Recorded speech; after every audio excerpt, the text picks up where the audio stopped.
Hello everyone, welcome to JE education. तो आज थोड़ा प्रॉब्लम सॉल्विंग करेंगे। जो प्रॉब्लम्स लास्ट ईयर में सीबीएसई बोर्ड्स में आए हुए हैं उन क्वेश्चंस को सॉल्व करेंगे। ओके, तो चलिए शुरू करते हैं। तो फर्स्ट क्वेश्चन है sine x with respect to cos x. ठीक है, derivative of sine x with respect to cos x. ये कब आया था? सीबीएसई 2014 में। ठीक, तो जब भी ऐसा क्वेश्चन आए कि एक फंक्शन को दूसरे फंक्शन के रिस्पेक्ट में डिफ्रेंशिएट करना है तो क्या करेंगे? पहले फंक्शन को u ले लेंगे, दूसरे फंक्शन को v ले लेंगे। तो मुझे क्या कह रहा है? D you upon D v find करना है। ठीक है, d you upon D v find करना है। तो इसको मैं ऐसे लिख सकता हूँ, d you upon d x divided by D v upon d x. ठीक है, दोनों को u को x के रिस्पेक्ट में डिफ्रेंशिएट कर दो, v को x के रिस्पेक्ट में डिफ्रेंशिएट कर दो और डिवाइड कर दो, तो वो मेरा d you by D v के इक्विवेलेंट होगा। ठीक है, तो u था मेरा साइन x, जब इसको मैं डिफ्रेंशिएट करूँगा तो D you by D x क्या आएगा? D you by D x आएगा कॉस एक्स। सिमिलरली v मेरा था कॉस एक्स, अगर मैं डिफ्रेंशिएट करूँगा d we by D x तो क्या आएगा मेरा? कॉस एक्स का डेरिवेटिव माइनस साइन एक्स। ठीक, तो दोनों का यहाँ वैल्यू रख दो। ऊपर है d you by D x, नीचे है d we by D x. D you by D x था कॉस एक्स, तो ये हो गया cos x divided by D we by D x. D we by D x था minus sine x, तो कितना हो गया? Minus cot x. ठीक है, तो इस क्वेश्चन का आंसर है माइनस कॉट एक्स। तो अगर इसी में एक और चीज़ ऐड कर देता कि बताओ D you upon D V बताओ at X equal to pi by 4। ठीक है, तो लास्ट में हमको जो आंसर आया उसमें x की वैल्यू पाई बाई 4 लिख देते, तो कॉट पाई बाई 4 होता। तो और कॉट पाई बाई 4 कितना होता है? कॉट 45, tan 45 जितना होता है उतना ही कॉट 45 होता है। ठीक है, तो यहाँ पे 1 आएगा आंसर। ठीक है, 1 का रेसिप्रोकल 1, tan 45 1, 1 का रेसिप्रोकल 1। तो अगर ये एक्स्ट्रा ये क्वेश्चन और ऐड कर सकता था इसमें। ठीक है, ये मैंने एक्स्ट्रा पार्ट बताया। इस क्वेश्चन का आंसर है माइनस कॉट एक्स, और इसके लिए अगर देखो यहाँ माइनस का साइन भी है तो आंसर आएगा -1। ठीक है, माइनस कॉट एक्स है ना, तो minus cot pi by 4 -1 answer हुआ। अगर ये एक्स्ट्रा ये पार्ट बोल देता कि चलो x की वैल्यू पाई बाई 4 पे डेरिवेटिव कितना होगा। ठीक है, तो नेक्स्ट क्वेश्चन है इफ़ x इक्वल टू इतना y इक्वल टू इतना, मेरे को क्या फाइंड करना है? Then d two y by D x two, मतलब डबल डेरिवेटिव फाइंड करना है at t equal to pi by 3। Condition भी दिया है कि लास्ट में t equal to pi by 3 put करना है। तो ये कब आया था? सीबीएसई 2014 में दिल्ली में आया था। ठीक है, इसको सॉल्व करते हैं। तो फिर से दिख रहा है कि x और y दोनों t पे डिपेंड कर रहा है, पैरामेट्रिक फॉर्म है। ये वाला फॉर्म बताया हुआ है लास्ट वीडियोस में, अगर नहीं देखा है तो पहले उसको देख लीजिए, उसके बाद इसका सॉल्यूशन देखिएगा। ठीक है, तो चलिए पहले इसको डिफ्रेंशिएट करते हैं। किसकी रिस्पेक्ट में? t की रिस्पेक्ट में, क्योंकि x और y दोनों थर्ड वेरिएबल पे डिपेंड कर रहा है t पे। तो dx बाई dt क्या होगा? a तो कांस्टेंट है, कांस्टेंट बाहर रहेगा, cos t का हो जाएगा माइनस साइन t। ठीक है, cos t का हो जाएगा minus sine t plus log x का कितना होता है? log x का होता है 1/x। तो यहाँ पे ये पूरा x की तरह बिहेव करेगा tan t बाई 2, तो log x का होगा 1/x, यानी 1/10 t बाई 2। ठीक है, 1/10 t बाई 2, log x का 1/x, और x की जगह आ रहा है 10 t बाई 2, तो उसका क्या होगा? sec square t by 2।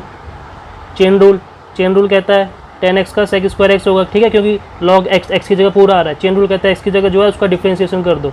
ठीक है, 10x का sec स्क्वायर x हो गया, लेकिन अभी भी x की जगह t बाई 2 आ रहा है, t बाई 2 का भी डिफ्रेंशिएशन होगा चेन रूल से, जो कि आएगा 1/2। ठीक, तो इसको थोड़ा सॉल्व कर लेते हैं। तो dx बाई dt क्या आएगा? थोड़ा सा सिंप्लीफाई करने के बाद a minus sine t as it is रहेगा। यहाँ पे देखो सेक स्क्वायर क्या होता है? 1/cos स्क्वायर, तो ये ऐसा हो जाएगा 1/cos square t by 2 into 10 t by 2 होता है साइन बाई कॉस, तो साइन बाई कॉस इंटू 1/2 पहले से था, तो यहाँ से ये कैंसिल हो गया एक। ठीक है, बचा क्या? देखो 2 sine t by 2 cos t by 2, तो एक फॉर्मूला बन गया, साइन 2 थीटा का फॉर्मूला बन गया। साइन 2 थीटा का फॉर्मूला क्या होता है? 2 साइन थीटा कॉस थीटा, तो वही बन रहा है 2 साइन थीटा कॉस थीटा, तो होता है साइन 2 थीटा, तो साइन 2 इंटू थीटा, थीटा है t बाई 2, तो 2 कैंसिल, तो बचा साइन t। ठीक है, तो साइन 2 थीटा कितना आएगा? साइन t आएगा, तो यहाँ पे आ गया साइन t। कैसे है? फॉर्मूला बन गया 2 साइन थीटा कॉस थीटा, तो साइन 2 थीटा यानी sine 2 into t by 2 sine t। ठीक, तो अब इधर एलसीएम ले लेंगे तो कितना आ जाएगा?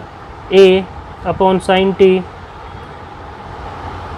ये इधर चला जाएगा, तो ये एलसीएम लेने के बाद ऐसा कुछ दिखेगा 1 माइनस साइन स्क्वायर t। ठीक है, तो इसको थोड़ा और सिंप्लीफाई करेंगे तो ये हो गया a cos square T divided by sine T, a cos square T divided by sine T. ये आ गया मेरा dx बाय dt, ठीक है, dx बाई dt आ गया।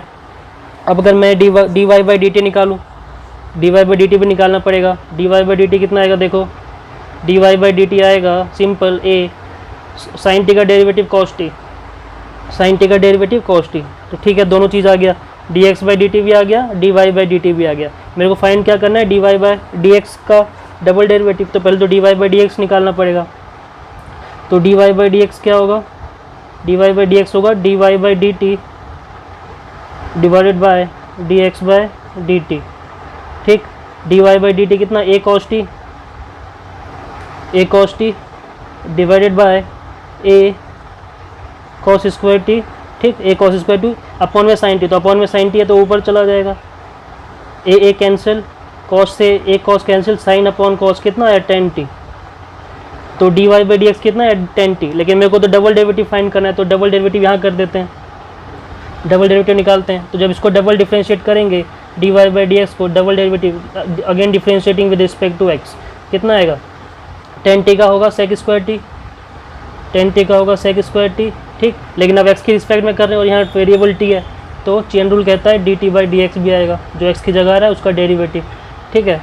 तो ये हो गया sec square T into D T by D x की वैल्यू कहाँ से आएगी, D T by D x की वैल्यू यहाँ से आएगी। देखो D x by D T निकाला हुआ है, इसका रेसिप्रोकल कर दो, इसका रेसिप्रोकल कर देंगे तो ये हो जाएगा sine T upon a cos square T, sine T upon a cos square T, ठीक है। तो पूरा आ गया sine T upon a cos square T, ठीक है। यहाँ कुछ टर्म्स कैंसिल तो नहीं हो रहा है, इसको थोड़ा और सिंप्लीफाई करेंगे तो ये हो जाएगा sine T upon a cos की पावर 4t, ठीक है, ए कॉस की पावर 4t। ये हो गया d2y by D x to, लेकिन d2y by D x to नहीं पूछ रहा है, पूछ रहा है t equal to pi by 3 पे कितना होगा। तो इसमें t equal to pi by 3 रख दो, t equal to pi by 3 मतलब पाई बाई 3 कितना हुआ 60 डिग्री। तो d2y by D x two at t equal to pi by 3, तो कितना हो जाएगा ये, यहाँ पे पाई बाई 3 रख देंगे। साइन पाई बाई 3 कितना होता है, साइन 60 डिग्री कितना होता है, √3/2, √3/2 divided by a into cos 60 degree कितना होता है 1/2, लेकिन यहाँ पे पावर 4 है तो 1/2 की पावर 4, 1/2 की पावर 4 1/16, 1/2 की पावर 4 1/16, तो ये हो गया 1/16। तो मेरा फाइनल आंसर क्या होगा, √3/2a, 16 ऊपर चला जाएगा तो 2 से 16 कैंसिल कर देते हैं, 2 से जब 16 कैंसिल करेंगे तो आंसर क्या आएगा, तो मेरा फाइनल आंसर आएगा 8√3/a, ठीक है। ये हुआ मेरा फाइनल आंसर। तो नेक्स्ट क्वेश्चन है differentiate tan inverse under root 1 minus x square upon x with respect to cos inverse 2x under root 1 minus x square upon x, ठीक है। इसमें एक्स नहीं है तो यहाँ पे कंडीशन दिया एक्स नॉट इक्वल टू 0, हो भी नहीं सकता x is not equal to 0, ठीक है, 0 पे डिफाइन नहीं होगा। तो ऐसा क्वेश्चन भी मैंने आपको प्रीवियस वीडियोस में बताया हुआ है कि जब भी ऐसा आ जाए तो क्या सब्स्टिट्यूट करना है। यहाँ पे under root 1 minus x square है तो उसमें साइन थीटा या कॉस थीटा कुछ भी सब्स्टिट्यूट कर सकते हैं, ठीक है। चलो मैं कॉस थीटा लेके सॉल्व कर देता हूँ। तो पुट या let x equal to cos theta, x की जगह कॉस थीटा। अभी एक्स की जगह कॉस थीटा कहाँ से आया वो मैंने प्रीवियस वीडियोज़ में बताया हुआ है, जिसने नहीं देखा उसको देख लेना, ठीक है। तो ये कितना हो जाएगा, ये हो जाएगा tan inverse under root 1 minus cos square theta divided by cos theta. तो ये कितना हो जाएगा सॉल्व होके, tan inverse under root 1 minus cos square कितना होता है साइन थीटा, साइन स्क्वायर आएगा लेकिन उसका रूट लेंगे तो साइन थीटा आ जाएगा, sine theta upon cos theta tan theta. तो ये हो गया tan inverse of tan theta, tan inverse of tan theta, tan और tan इनवर्स कैंसिल, बचा क्या बस थीटा।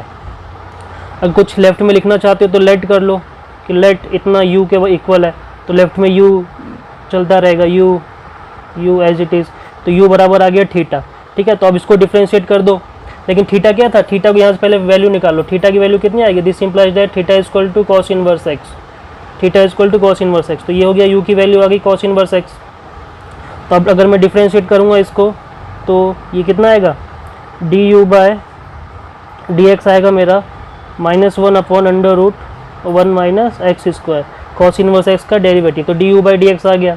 ठीक, सिमिलरली लेट कर लो, let v equal to cos inverse bracket में 2x under root 1 minus x square. ठीक, इसको डिफ्रेंशिएट करना है, तो यहाँ भी फिर से v की जगह x की जगह क्या आ जाएगा, कॉस थीटा, तो ये हो गया cos inverse 2 cos theta into under root 1 minus cos square, तो under root 1 minus cos square फिर से साइन स्क्वायर हो जाएगा, और साइन स्क्वायर का रूट फिर से साइन हो जाएगा, तो ऐसा कुछ दिखेगा।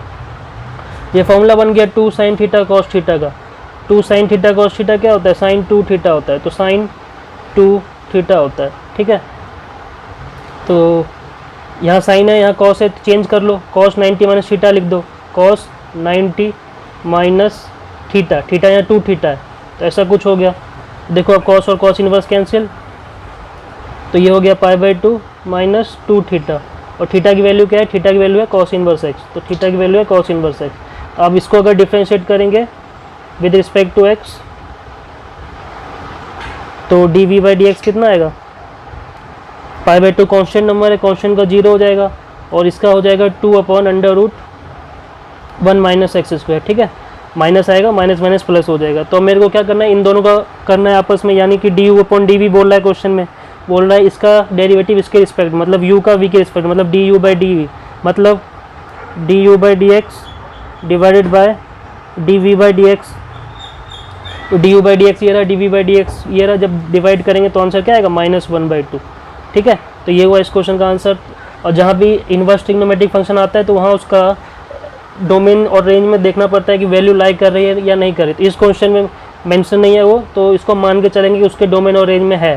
ठीक है, इसलिए हमने डायरेक्ट कैंसिल कर दिया एज इट इज़। ठीक है, ये जो यहाँ पे आ रहा है आर्गूमेंट, ये इसके डोमेन और रेंज में लाइक कर रहा है। ओके।